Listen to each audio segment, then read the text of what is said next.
ഇപ്പോൾ വംശനാശം സംഭവിച്ചുകൊണ്ടിരിക്കുന്ന ഈന്തുമരം ദിനോസറിന്റെ കാലഘട്ടത്തിന് മുന്നേയുള്ള മരമാണ്.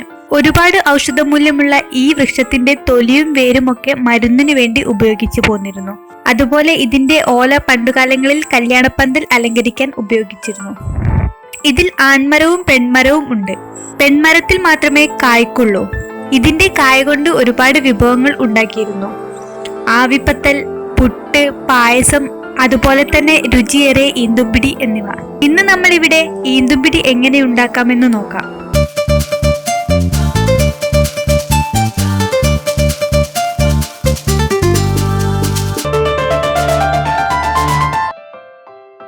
നന്നായി മൂപ്പത്തിയ ഈന്തുംകായ എടുത്ത് അത് നടുക്കു മുറിച്ച് അതിൻ്റെ ഉള്ളിലെ കാമ്പ് മാത്രം എടുത്ത് അത് നന്നായി ഉണക്കുക.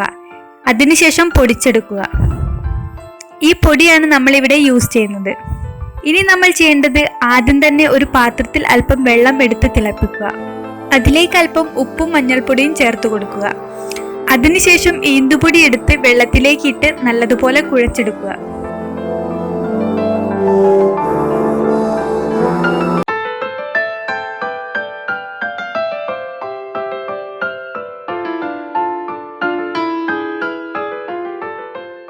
നന്നായി കുഴച്ചെടുത്തതിന് ശേഷം ഇത് ചെറിയ പിടികളാക്കി വെക്കുക.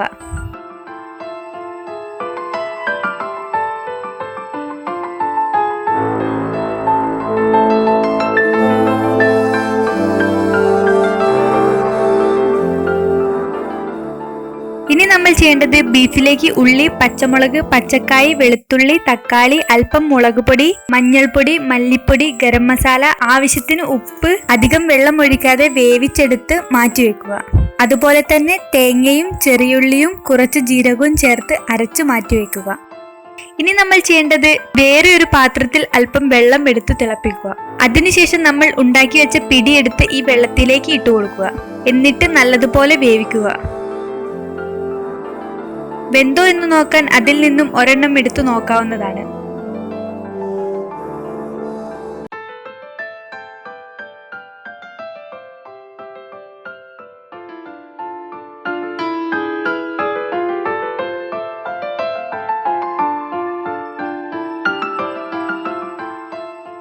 ഇനി നമ്മൾ ഈ ഊറ്റി വെച്ചിരിക്കുന്ന പിടിയും നേരത്തെ തയ്യാറാക്കി വെച്ച ബീഫും ഇട്ട് നല്ലതുപോലെ മിക്സ് ചെയ്ത് കൊടുക്കുക.